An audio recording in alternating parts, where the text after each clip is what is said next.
очень большое возмущение, что кроме наших промышленных объектов была атака на мирных жителей, на гражданский объект.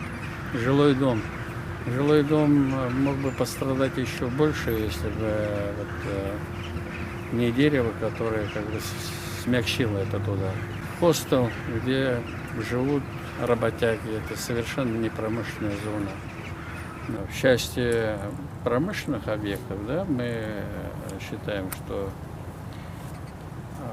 технологические циклы работы наших предприятий, они имеют определенные проблемы, но работаем, чтобы объекты были защищены и люди были подготовлены к вот таким нестандартным ситуациям.